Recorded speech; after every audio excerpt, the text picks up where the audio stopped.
Boa noite, igreja. Que bom que a casa está cheia.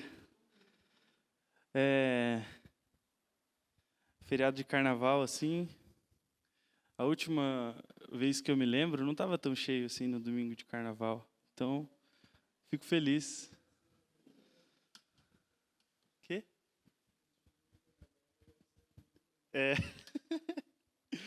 O último domingo de carnaval estava eu, Eliezer, a Jamila e o Leandro. Mas foi muito bom também. Que bom que vocês estão aqui, gente, de verdade.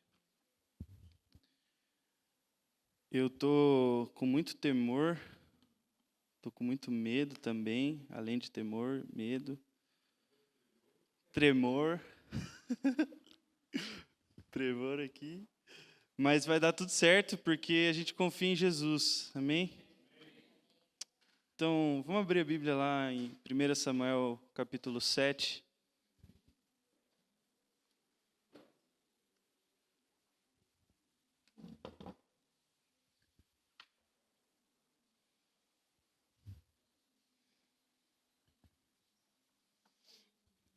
Arthur passou por esse texto na semana passada e uma boa parte do que ele falou já estava no meu coração quando ele falou.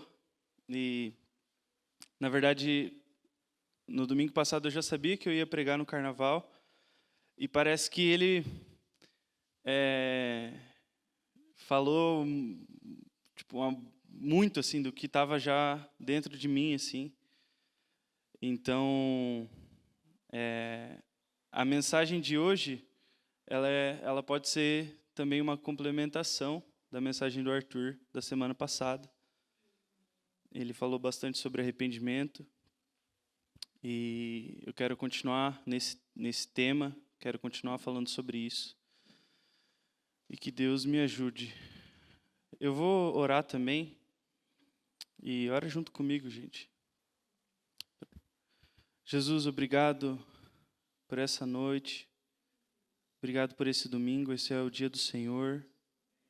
Nós nos reunimos aqui debaixo do seu nome, pelo seu sangue. Obrigado por nos fazer teu corpo, Jesus. Nós nos reunimos aqui com a certeza de que somos teu corpo.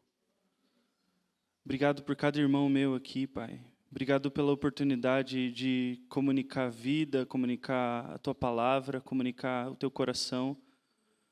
E tem misericórdia de mim, Pai. Tem misericórdia de mim, Jesus. Fala com o teu povo, Deus.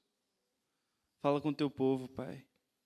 Fala com a tua igreja, fala com a república nessa noite. Fala comigo, Jesus. Atravessa, Deus, os nossos corações com essa palavra. Eu peço, Deus, vem amolecer, Deus, a casca que está aqui dentro. Em todos os corações aqui, principalmente o meu, Jesus. Amolece essa casca, essa parede que eu venho construindo, que nós construímos, Deus. Nos amolece, nos faz maleáveis para ouvir, receber e obedecer a tua palavra, Deus. Obrigado, Deus, pelas Escrituras. Obrigado pela tua palavra, Pai. Em nome de Jesus. Amém.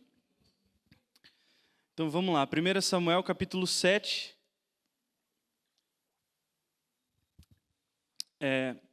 A gente está lendo na NVT, está fazendo todas as pregações na NVT. Ela tem uma versão de aplicativo, bem prática, que eu uso enquanto eu não comprei a minha ainda. É muito boa, então... Só lembrando, né? Se você não tem NVT ainda e você é da República, compre a Bíblia NVT. É muito boa, muito clara e a gente gosta bastante.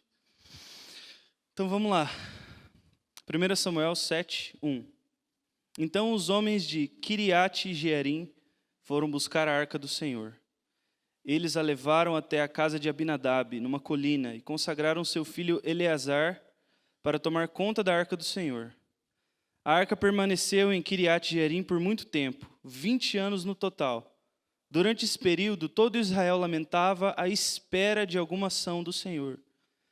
Então Samuel disse a todo o povo de Israel: se de fato vocês desejam de todo o coração voltar ao Senhor, livrem-se dos seus deuses estrangeiros e de suas imagens de Astarote. Voltem o coração para o Senhor e obedeçam somente a Ele. Então Ele os livrará das mãos dos filisteus. Amém. Gente, para quem estava aqui no domingo passado, o Arthur já deu um contexto bem a fundo de qual é esse momento para Israel, do que eles estavam vivendo, e eu quero só passar por cima, dizer que o momento que eles estavam vivendo era de desgraça total. O sacerdócio na nação estava em ruínas. Os filhos do sacerdote Eli, eles estavam agindo por conta própria e usurpando do seu direito de sacerdócio no templo, e estavam sendo muito negligentes, dormiam com mulheres de forma bem assim, sem pudor e de forma bem generalizada, estavam fazendo uma bagunça do serviço sacerdotal. E Israel aqui ele estava em guerra com os filisteus, e nessa ocasião aqui, os filisteus venceram uma batalha de Israel e tomaram a arca. E eu estou contando bem resumido, se você quiser saber mais a fundo, você volta lá no capítulo 4 depois e lê. Mas, resumidamente, para a gente entender essa parte, esse momento, é que os filisteus tinham roubado a arca da aliança. E Deus puniu com várias pragas e mortes as cidades dos filisteus, e eles devolveram a arca. E, resumindo, eles devolveram a arca, e aqui não diz especificamente que os sacerdotes foram e trouxeram a arca para essa cidade aqui, Cariate Jearim. Quem fez isso, aqui o texto fala, os habitantes de Cariate Jearim. Eu estou usando outra versão também, e eu vou me ater a essa daqui, porque eu estou falando o nome de uma cidade e está diferente da outra. Kiriat Jearim, na verdade. Eu estava falando Cariate Jearim. Kiriat Jearim. Então, aqui ele fala, os homens de Kiriat Jearim foram buscar a arca, e não a linhagem sacerdotal, os levitas que foram buscar. E o primeiro ponto que eu quero abordar é sobre a responsabilidade da arca, da presença. A arca do Senhor, ela representava a presença manifesta de Deus. E isso era muito intenso no meio do povo de Israel, esse entendimento de que a arca do Senhor representa o Senhor, representa o Deus de Israel. E quem era responsável, tanto pelo serviço do culto, tanto pelo cuidado de guardar e fazer tudo acontecer, eram os levitas, eram a linhagem sacerdotal, que era uma tribo de Israel separada justamente para isso. Era isso que eles faziam. Eles foram nomeados pelo Senhor para cuidar do serviço ao Senhor, do cuidado. Gente, eu estou muito nervoso. Vocês estão percebendo. E eu não sei porque eu estou tão nervoso, porque não é a primeira vez que eu estou pregando. Mas, assim, tenham paciência comigo, tá? Então, a responsabilidade era dos levitas. E a gente não vê nenhuma declaração explícita no texto que foram os levitas que buscaram, que foram os levitas que guardaram. E eu quero ler de novo o versículo 1. Vamos lá comigo. Então, os homens de Kiriat Jearim foram buscar a arca do Senhor. Eles a levaram até a casa de Abinadab, numa colina, e consagraram seu filho Eleazar para tomar conta da arca do Senhor. Então, a arca foi levada para a casa de um homem, E eles consagraram o filho desse homem para cuidar, para guardar, para zelar a arca do Senhor. E eu procurei isso, não encontrei com clareza se Abinadab e o filho dele eram da tribo de Levi, eram da linhagem sacerdotal. Se eles tinham o chamado para cuidar da arca, se eles tinham a autoridade para cuidar da arca, que era dada aos levitas, aos sacerdotes.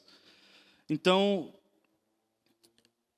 os levitas não estão fazendo o seu trabalho aqui. E isso especificamente é muito pesado por alguns motivos.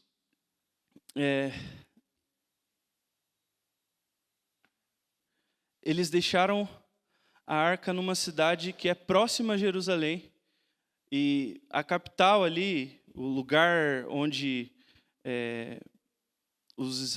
Israel tinha determinado como capital, era Jerusalém.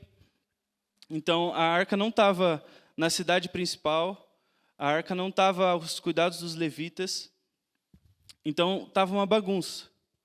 Estava uma completa bagunça. E Israel,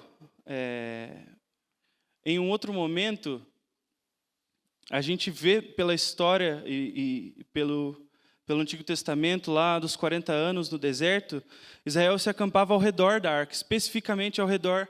Eles montavam o tabernáculo e a arca ficava no centro, né, no Santo dos Santos, e todo Israel acampava ao redor.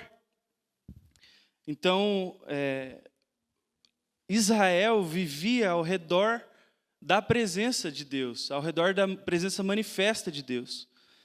E existia muito temor em relação à presença do Senhor e à arca do Senhor.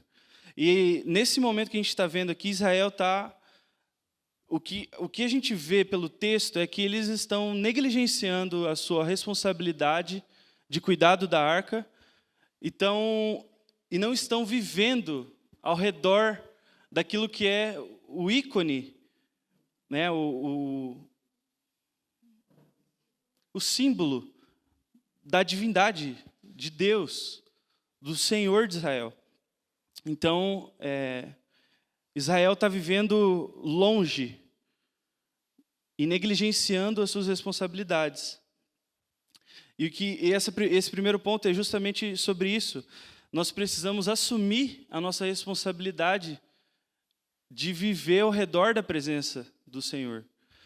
O que eles fizeram aqui foi terceirizar isso para uma casa, uma família, uma pessoa só.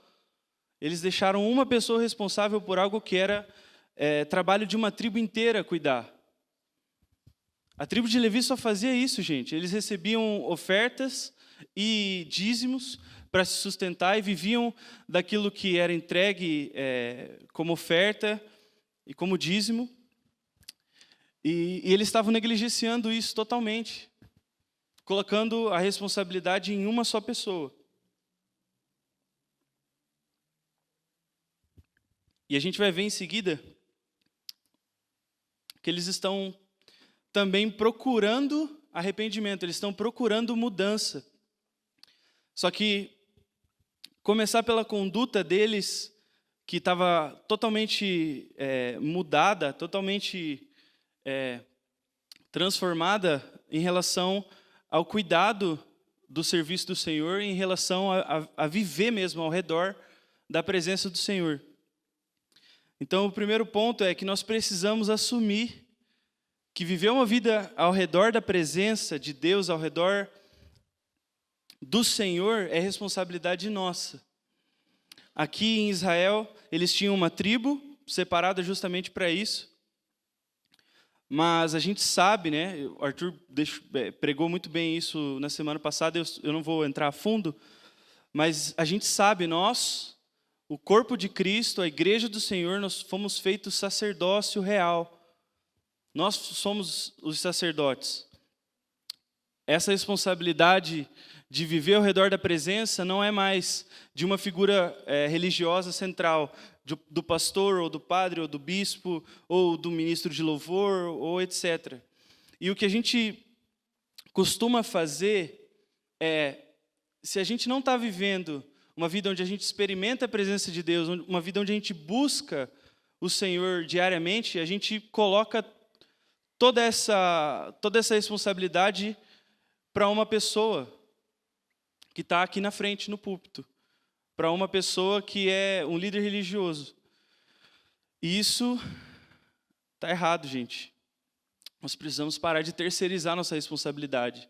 Se nós estamos vivendo numa seca, né, num momento onde a gente não experimenta Deus, um momento onde a gente não tem um diálogo vivo com Deus, a gente precisa assumir que é responsabilidade nossa voltar a viver, fazer o que é preciso para viver ao redor da presença. Em Jesus nós fomos feitos sacerdócio real. E um amigo meu uma vez me fez essa pergunta, sacerdócio real, né? Então, é alguém que governa, de certa forma. E como que um sacerdote real governa, então? E o que a gente entende é que o sacerdote real, o governo dele é feito de joelhos. É feito em uma disposição do coração de depender de Deus, de se prostrar diante de Deus, de depender do Senhor. É assim que nós devemos conduzir a nossa vida como sacerdotes. É assim que nós devemos viver uma vida de sacerdócio, exercendo o nosso sacerdócio dessa forma, de joelhos, dependendo do Senhor, vivendo ao redor da presença do Senhor. Aonde o Senhor está indo, a gente vai. Aonde o Senhor para, a gente para. Porque com Israel era assim. Nos 40 anos do deserto, quando a coluna de fogo conduzia eles, eles iam. Quando ela parava, eles paravam. E isso a gente pode ilustrar muito para a nossa vida mesmo. A presença de Deus, a presença manifesta do Senhor, ela precisa nos conduzir nas nossas decisões, na nossa vida prática, diária. E a responsabilidade de viver isso, de buscar isso continuamente, todo dia, é nossa, gente. Nós fomos feitos sacerdotes. Amém? Versículo 2. A arca permaneceu em Kiriat Jearim por muito tempo, 20 anos no total. Durante esse período, todo Israel lamentava à espera de alguma ação do Senhor. Então, a gente vê que Israel está chorando, se lamentando, à espera de alguma ação do Senhor, na espera que Deus faça alguma coisa, de que Ele conserte o que está errado, de que Ele arrume aquilo que está quebrado. E eles esperaram 20 anos. A arca ainda estava na casa de Abinadab, e a arca ainda estava sendo cuidada por um homem só, por Eleazar. Então, Israel chorou longe da presença. Israel buscou uma mudança ali, vou dizer que buscou uma mudança, né? Ela estava se lamentando à espera de alguma ação do Senhor, longe da presença, longe da arca da presença. Eles acharam que a mudança ia acontecer, que alguma mudança ia acontecer longe da presença do Senhor. E, gente, quando eu digo presença do Senhor, o que eu quero dizer com isso?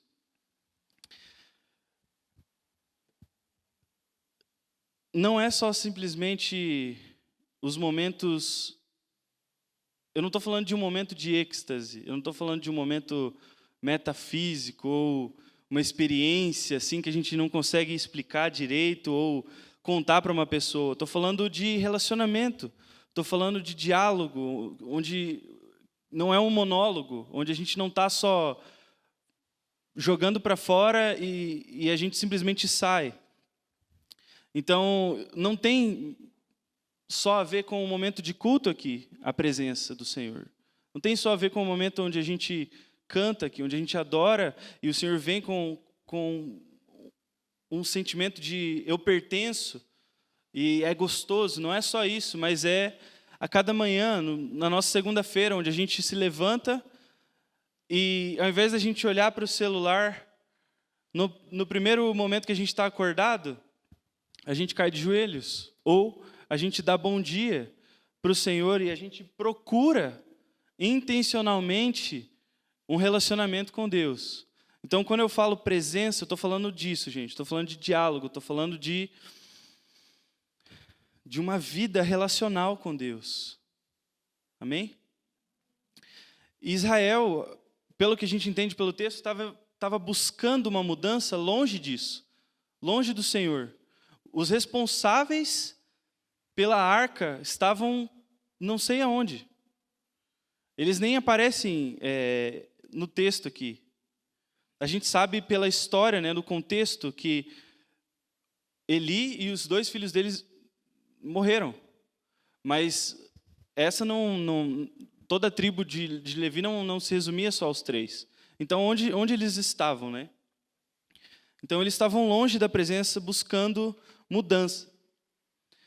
E uma coisa que eu tenho aprendido com Deus e lutado aí para viver, que eu consigo extrair desse texto também, é que enquanto a gente está longe da presença, enquanto a gente está longe de um diálogo, enquanto a gente está longe de uma vida totalmente vivida de forma intencional, para buscar o Senhor, para conversar com o Senhor e ter um relacionamento com Ele, nosso coração vai continuar duro.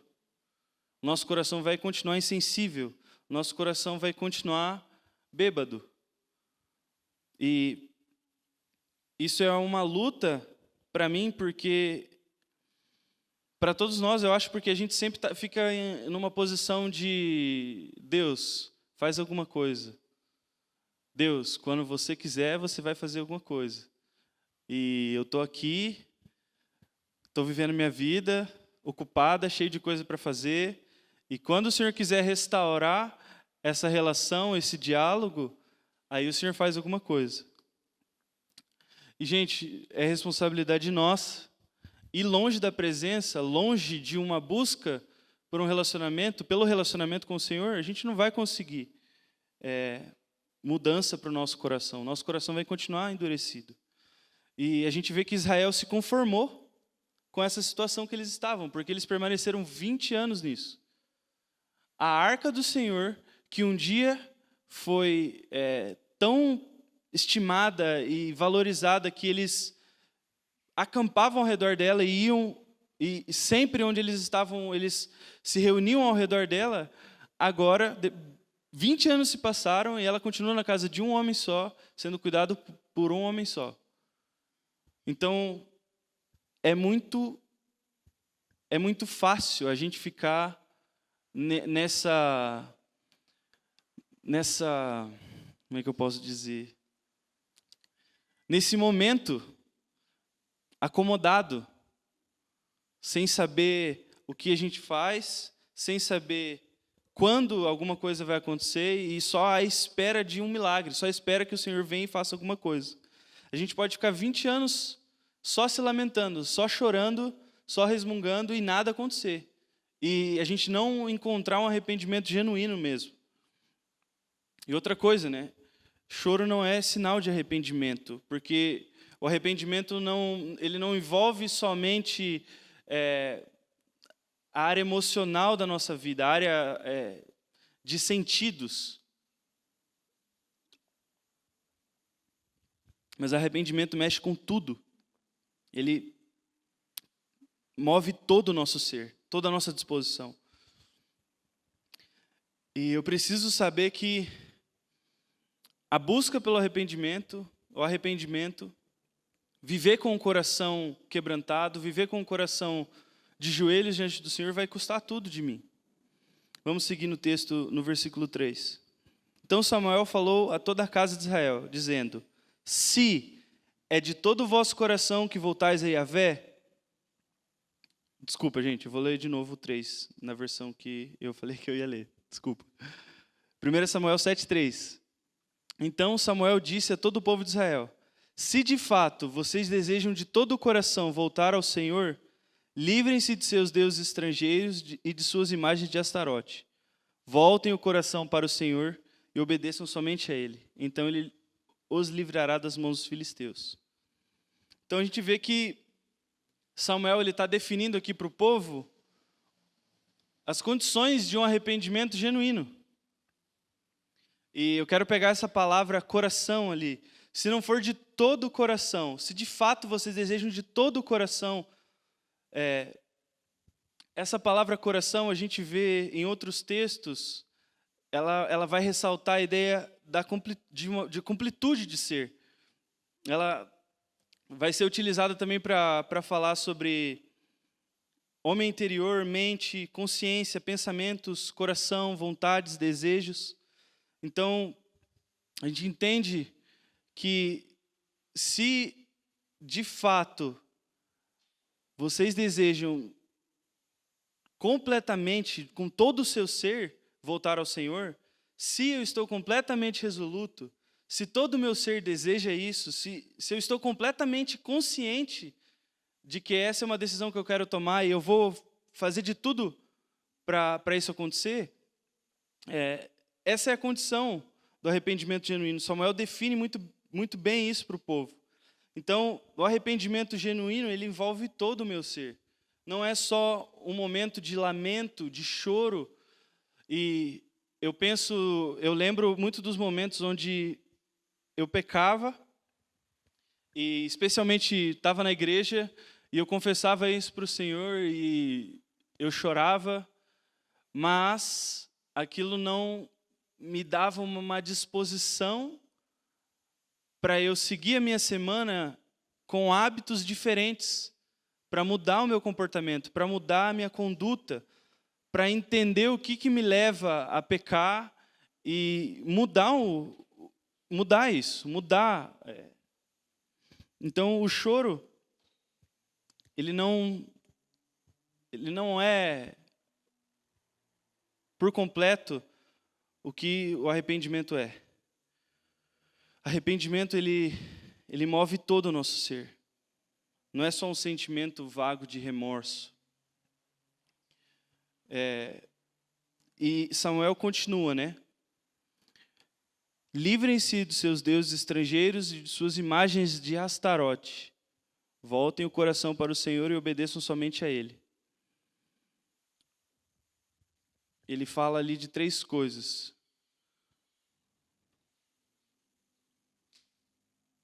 Livrar dos deuses, dos ídolos, né? Voltar o coração para o Senhor e obedecer somente a Ele. Eu quero terminar falando sobre esses 3 pontos que Samuel dá para o povo aqui. Deuses estrangeiros, ele está falando especificamente de ídolos.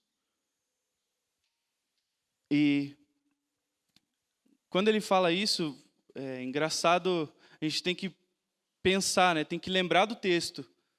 Porque foram 20 anos onde Israel não tinha feito isso aqui. Eles não tinham tirado os deuses estrangeiros, não tinham quebrado as imagens, eles não tinham feito nada. Samuel teve que falar, se vocês querem mesmo, eu estou vendo que vocês estão chorando aí por 20 anos. Agora, se vocês querem mesmo, vocês precisam fazer isso aqui. Vocês precisam tirar os ídolos do meio de vocês. Vocês precisam parar com a idolatria. E quando eu penso em idolatria, penso que é qualquer coisa que está entre mim e Deus, qualquer coisa que se coloca no lugar de Deus para mim. E eu preciso arrancar isso do meu coração. E, gente, pode ser um negócio muito pequeno, como pode ser um negócio muito grande, pode ser uma pessoa.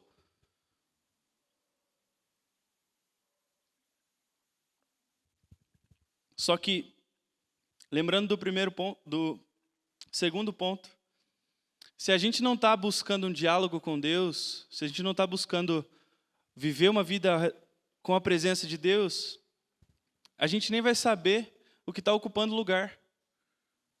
A gente nem vai saber o que está entre ali, o que está atrapalhando a relação. Idolatria é isso, é qualquer coisa que atrapalha a relação com Deus. Pode ser um celular, gente, pode ser uma pessoa. Isso é muito íntimo, muito complicado de definir. Mas uma coisa que eu tenho aprendido é que o meu coração, ele é muito ligeiro em fabricar ídolos. Eu acho que tem até uma frase que fala isso, que o coração do homem, não sei o que, fabrica ídolos. Mas é isso, gente. Resumido, é isso. Eu não lembro a frase, mas é isso. O coração do homem, a gente é assim, a gente tem essa inclinação e é muito fácil. A gente precisa do Senhor para nos dizer o que está no lugar, o que está entre nós. Eu lembro de uma experiência que minha mãe me contou, que era justamente sobre isso, assim. Quando eu era pequeno, a minha mãe era muito apegada a mim, e isso acontece muito fácil, né, com as mães. E Deus confrontou ela. Ou você deixa o seu primeiro no seu coração, ou eu vou tomar seu filho para mim. Ou eu vou pegar o Hector e vou trazer ele para mim.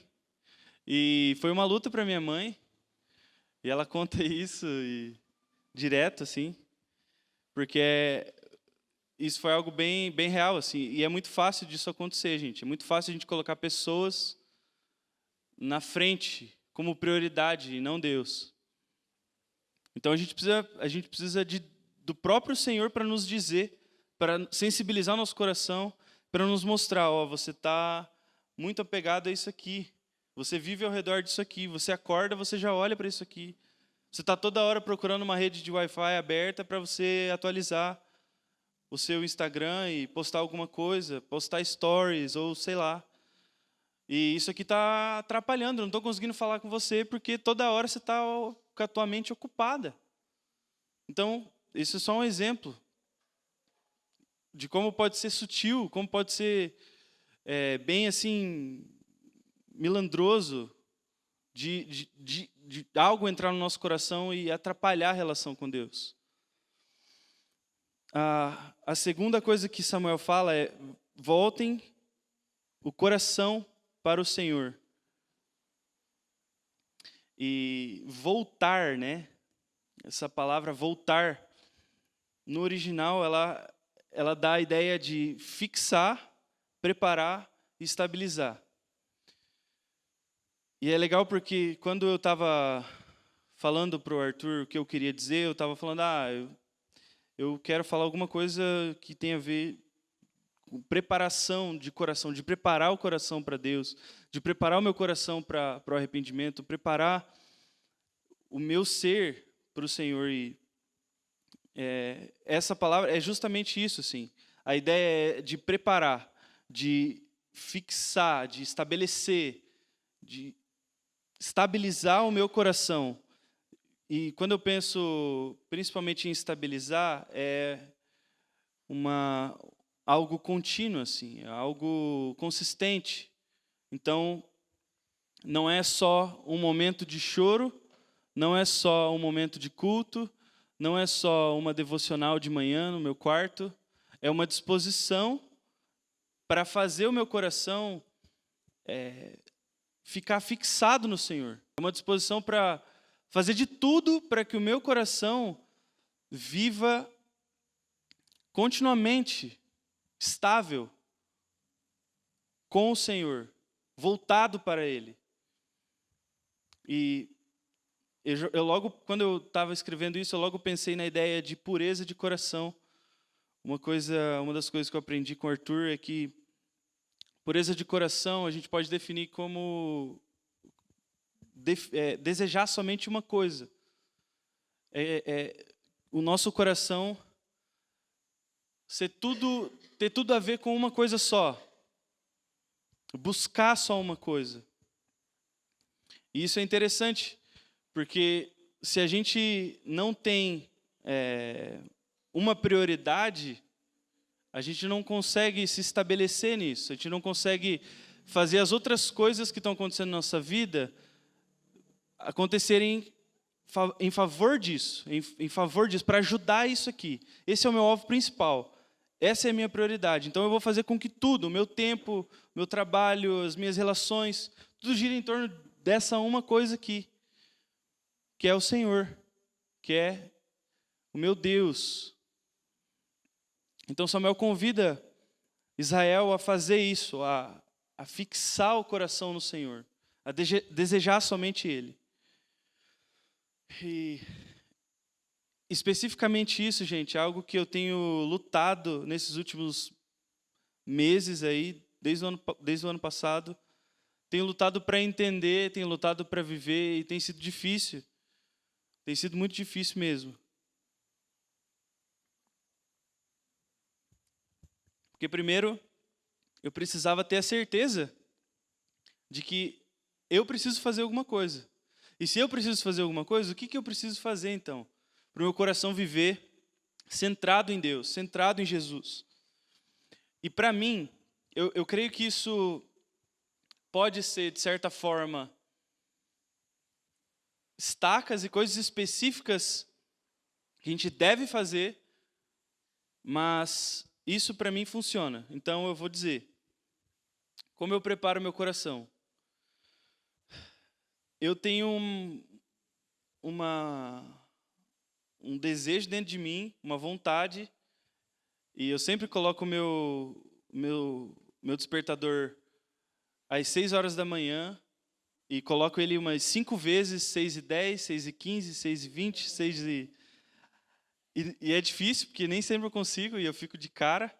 Mas assim, uma das coisas é isso, é acordar de manhã e orar. Acordar de manhã, e a primeira coisa que eu fazer é gastar um tempo orando. Isso eu tenho entendido de Deus para mim como algo que eu preciso fazer, como algo que é meu dever, eu devo fazer isso. Para preparar meu coração, para viver o resto do meu dia com uma disposição de ouvir o Senhor, eu preciso disso. Como isso vai tomar forma na sua vida? Pode ser de outra maneira, porque nós somos diferentes. Mas eu creio que a oração matutina, especificamente, ela é especial. Eu acho isso. Eu acho que ela é especial. E se retirar, né? Você firmar um horário e fazer isso nesse horário e mais nada, eu acho que é assim que a gente prioriza isso. É fazendo isso com uma disciplina, né? Uma agenda mesmo que gira em torno disso, e que a gente vai estar preparando de verdade o nosso coração na oração. Outra coisa eu sempre procuro, desde lá do ano passado, a ler pelo menos um capítulo da palavra. E isso está me fazendo muito bem mesmo. Independente se eu vou dar uma palavra para o louvor, independente se eu vou pregar, independente de qualquer coisa, eu me propus a ter pelo menos lido um capítulo por dia. E eu tenho aprendido muito com isso. A palavra tem se tornado muito especial para mim. A palavra tem se tornado muito... Eu tenho percebido que quando eu leio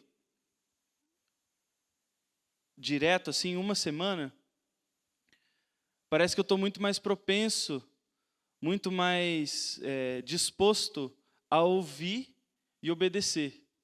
A ouvir e definir isso para a minha vida como algo de Deus, ouvir do Senhor o que Ele quer e obedecer. O meu coração fica muito mais maleável, parece que a palavra vem e ela atravessa, ela quebra o meu coração duro. E cada manhã, toda manhã, não é um processo, não é um micro-ondas ali, onde você vai colocar 3 minutos e vai ficar pronto. Não é, isso leva tempo, e a gente tem que valorizar a palavra, a gente tem que viver valorizando isso daqui. Isso aqui é precioso, gente. O que a gente tem aqui compilado, do jeito que está, tudo certinho, poucas pessoas na história e no mundo tiveram a oportunidade de ter isso aqui. É só hoje que a gente tem um monte de Bíblia por aí. Eu tenho 4 Bíblias em casa, meus pais têm um monte lá, e todo mundo tem um monte de Bíblia. E a gente precisa voltar a valorizar isso aqui. Isso aqui é vida. Isso aqui tem a capacidade de quebrar o nosso coração. Tem a capacidade de amolecer, de fazer a gente mudar de rumo, de ser transformado mesmo. E eu tenho aprendido que eu preciso de uma disciplina para ler todo dia, para me dispor a ler pelo menos um capítulo todo dia. Isso precisa ser uma disciplina para mim. Da mesma forma que eu falei da oração, eu acho que como você lê e como você se dispõe a buscar a palavra, a escritura, pode ser diferente de mim, do meu jeito. Mas eu creio que se a gente não valorizar a nossa Bíblia a ponto de, todo dia, a gente buscar ler e nos aprofundar, e é por isso que eu leio só um capítulo, porque eu me aprofundo, porque eu medito, porque eu mastigo ele o dia inteiro. Se a gente não valorizar a Bíblia dessa forma, eu acho que isso aqui já vai se tornar mais um livro, só mais um monte de informação, história, e é sutil, gente. É sutil como isso pode acontecer, como a gente pode desvalorizar a palavra e a escritura. E a outra coisa que eu entendo de Deus, para mim, que eu preciso fazer para preparar o meu coração é o jejum. E confesso que fazia alguns meses que eu não jejuava, e isso estava me incomodando já, mas não a ponto de eu começar a jejuar, voltar a jejuar. Mas essa semana eu jejuei e, gente, é muito bom. É muito bom, gente. Porque você sensibiliza o seu corpo, os seus sentidos. Você está sensibilizando eles, assim. Eu acho que essa parte do jejum, assim, de sensibilizar o meu ser é muito latente para mim, porque eu fico nervoso no começo, eu fico bravo, eu fico estressado, e aí eu começo a entender o porquê que eu estou estressado e porquê que eu estou nervoso. Porque eu não estou saciando a vontade do meu corpo, eu não estou dando para o meu corpo o que ele pede de mim, o que ele está precisando ali, eu não estou dando para ele. Então eu fico nervoso. E nesse processo todo ali de raiva, de angústia, eu fico sensibilizado. E se eu não estou dando o que o meu corpo precisa, né, eu estou forçando ele, de certa forma, a buscar em outro lugar o que ele precisa. E ativamente, no meu coração e na minha mente, é isso, assim, o jejum eu estou me forçando, todo o meu corpo, todo o meu ser, a depender do Senhor naquele dia, a depender do Senhor nas minhas necessidades básicas e esperar nele. E nesse processo, eu consigo entender os meus próprios sentimentos, as minhas emoções, os meus pensamentos. E, gente, é muito bom. Vocês precisam fazer assim alguns dias seguidos, porque isso vai se intensificar. Eu lembro quando a gente morava aqui na República, a gente tinha como disciplina, enfim, tinha um monte de gente morando aqui e a gente estava decidido a buscar o Senhor aí pelo menos 2 meses. E quando isso aconteceu, a gente fazia o seguinte: nas primeiras 3 semanas do mês, a gente jejuava uma vez por semana, e na última semana a gente jejuava 3 dias seguidos. Na última semana, E, cara, foi louco. Porque, assim, eram uns piá que nunca tinha feito isso na vida. Eu nunca tinha feito isso na vida. Ficar sem comer por 3 dias. Mas, meu, sério, não troco isso por nada. Não existe nenhuma outra experiência que se compare a isso. A você estar lá nos 3 dias e... Você precisa experimentar para você entender o que eu estou querendo dizer. Mas parece que todo o meu ser está sensível ao Senhor. Parece que eu estou sensível a Ele. Parece que eu estou sensível a mim mesmo e às pessoas. E eu consigo ouvir melhor, consigo tratar bem as pessoas todo o tempo. É incrível. E depois que eu comi, eu meio que falei, cara, eu poderia ter ficado mais. Estava melhor, estava mais gostoso, sem comer. Então, gente, se aventurem aí. Conversem com o Senhor, mas se aventurem no jejum. É bom, faz bem. É bom a gente ser lembrado de que o que nos alimenta de fato é o Senhor. Nem só de pão viverá o homem. Amém? E o último ali, o que Samuel fala por último. Obedeçam somente a Ele. Na NVT, a gente vê a palavra obedecer aqui. Mas no original e por exemplo, na Almeida, a gente vai ter a palavra servir. E Samuel diz para servirem somente ao Senhor. E logo quando eu estava escrevendo isso também, estava vendo essa palavra e como ela dá a ideia de serviço, eu lembrei de Jesus. Em Isaías, especificamente, Jesus é tido como o servo sofredor. E eu estou lendo os evangelhos, né? Estou em Marcos, mas li Mateus já. E é incrível quanto Jesus, na sua postura de servo, ele prioriza a vontade de Deus e ele se dedica a ela. E em vários momentos ele fala sobre isso, né? A minha comida e bebida é fazer a vontade do Senhor. Quando a mãe e os irmãos dele estão chegando no lugar onde ele está ali com um monte de gente, os caras falam para Jesus, sua mãe e seus irmãos estão ali. Aí Jesus pega e fala, minha mãe, meu irmão, minha família é aquele que está interessado em fazer a vontade do Pai. Esse é o meu irmão e essa é a minha mãe. Então, Jesus, na sua postura de servo, ele prioriza a vontade de Deus, ele procura isso, ele deseja se dedicar a obedecer. E a gente precisa parar de achar que viver dividido está tudo bem, de que viver uma vida onde eu vivo tanto o que eu quero, quanto o que aparece na minha frente, quanto às vezes buscar a vontade de Deus, viver nessa inconstância, a gente precisa parar de achar que isso está tudo bem, de que isso é normal. A gente precisa entender que o serviço e a obediência ao Senhor é um aspecto primordial da vida do crente. É um aspecto fundamental. Jesus ressaltou isso de várias formas, ele viveu dessa forma. Então, a gente precisa elevar de novo essa barra.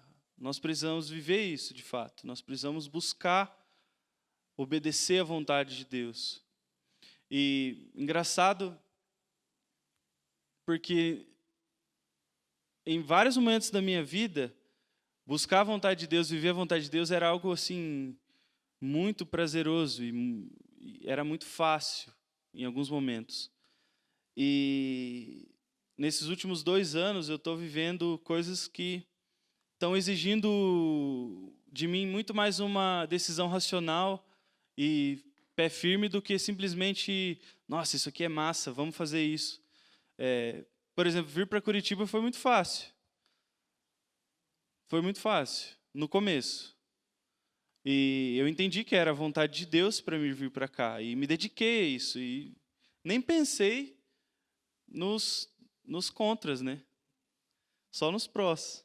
E foi incrível, né? Os 2 primeiros anos foram muito massa e tal. E agora eu estou vivendo um momento onde eu estou sentindo na pele que essa decisão está me custando. Eu estou sentindo na pele o quanto isso exige de mim. E no começo desse ano eu conversei com o Arthur e com os meus pais. E eu estou abrindo meu coração. Mas conversei com Arthur com os meus pais sobre a possibilidade de eu ir para Londrina e estudar teologia lá, fazer seminário lá. E assim, eu não tinha necessariamente nenhum impedimento para eu ir para Londrina de volta, para eu voltar. Tava tudo bem, assim, tipo, tava tudo legal, não tinha nada assim que me fazia, não, é verdade, eu preciso ficar em Curitiba e tal, não sei o quê. Claro, eu estou vivendo um monte de coisa aqui, tem um monte de coisa que eu estou trabalhando e dando a minha vida por isso, principalmente aqui na igreja, mas de coisas profundas, assim, essenciais, que eu estava pensando no momento, não estava nada em conflito, assim, estava tudo ok. Posso ir para Londrina. E aí eu conversei com o Arthur, conversei com os meus pais adoraram a ideia, né? Mas eu estava muito assim feliz que nossa, vou voltar para Londrina e tal. Meus sobrinhos estão crescendo, tenho 3 sobrinhos pequenos, eles estão crescendo. Estou muito louco para viver junto com eles, participar da vida deles e tal. E estar perto dos meus pais de novo.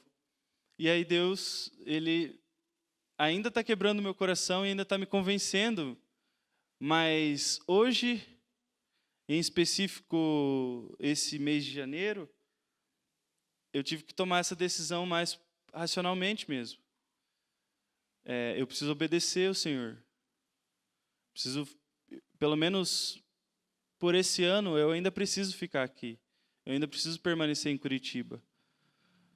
E, assim, sem achar que eu preciso aprender muito ainda aqui em Curitiba para depois voltar, ou, enfim, não tinha nenhuma coisa específica, assim, eu vou ficar em Curitiba por causa disso.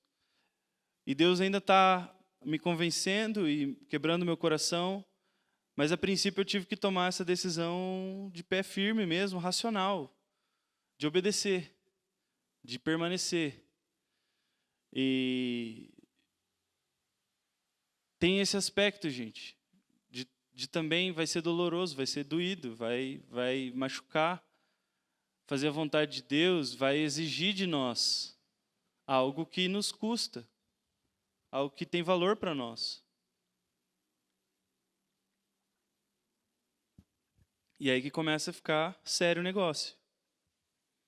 Será que a gente está comprometido mesmo com a vontade do Senhor? Mas além disso, será que a gente confia que a vontade do Senhor é realmente boa? De que realmente o que Ele tem para mim é a melhor coisa? E é muito fácil a gente negociar isso e ir pelo caminho mais fácil. Ir pelo caminho que é mais tranquilo para nós. Então, sobre a obediência, eu acho sim que vai ter momentos onde vai ser muito gostoso a gente procurar fazer a vontade do Senhor e obedecer, mas também em outros momentos, e eu creio que quando a gente vai criando mais raiz nisso e caminhando em maturidade, obedecer ao Senhor vai nos custar algo que a gente vai sentir, vai doer aqui, vai doer no bolso. A gente vai ter que entregar algo que a gente não necessariamente quer fazer, não é gostoso. Então, essas 3 coisas, né? Samuel define como condição para um arrependimento genuíno. A gente precisa parar eu creio, né? E gente, isso. Muito para mim isso. Nós precisamos parar de negociar e relativizar o arrependimento e a busca pelo arrependimento. A palavra toda, ela está cheia de exemplos, cheia de instruções, e essa é só uma porção pequena da palavra que nos dá um entendimento sobre arrependimento. Mas a palavra inteira, eu creio que em todo lugar aqui, O arrependimento é algo que nos custa algo, é algo que... O arrependimento se parece com algo, é uma coisa, não é um negócio vago. E eu acho que a gente é muito fácil, muito rápido para relativizar isso, relativizar a busca pela presença, relativizar o que é o arrependimento, ou será que a gente se arrependeu de fato sobre aquele pecado que a gente cometeu? Ou será que eu preciso mesmo buscar arrependimento sobre isso? Ou eu espero o Senhor fazer alguma coisa? E, enfim, eu acredito que a gente precisa mesmo entender o arrependimento de forma mais séria, assim, de forma mais profunda. E eu vou dar um exemplo final para a gente terminar. E especificamente sobre pornografia e masturbação, que na minha vida se tornou algo muito descontrolado. E eu estava nessa condição aqui.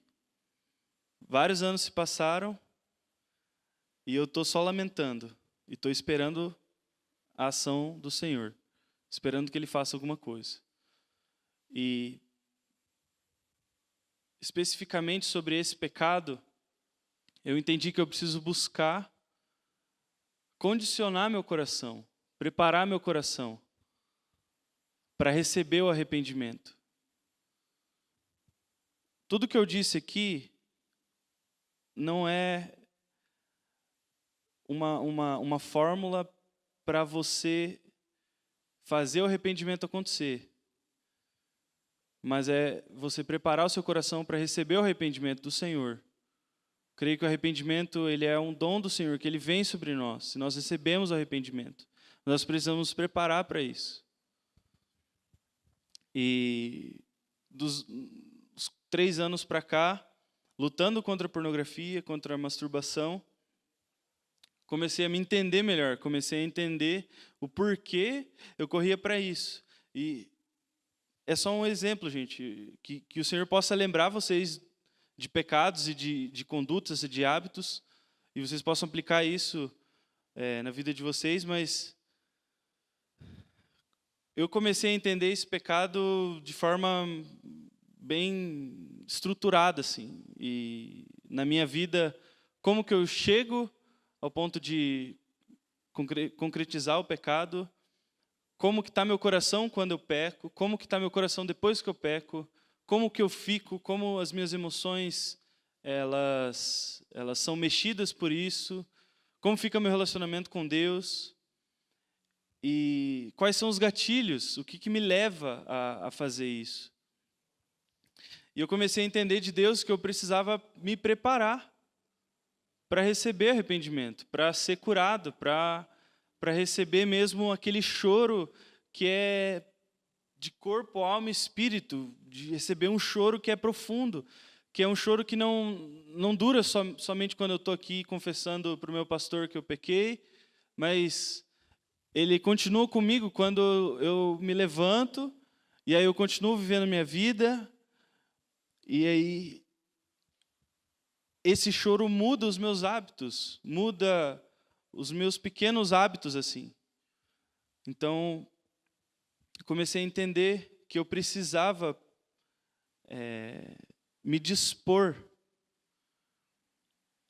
e parar de achar que quando Deus quiser, Ele vai me livrar disso.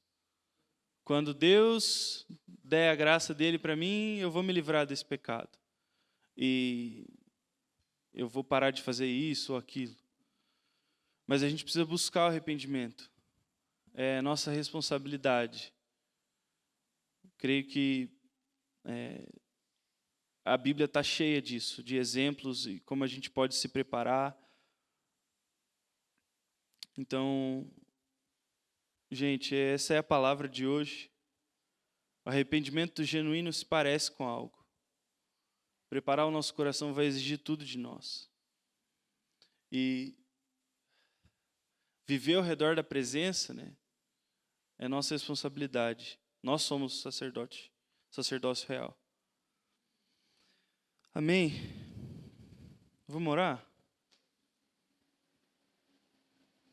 Vamos ficar de pé?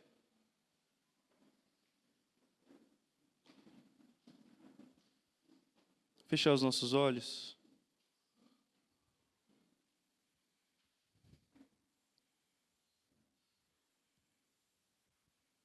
Pode começar a orar.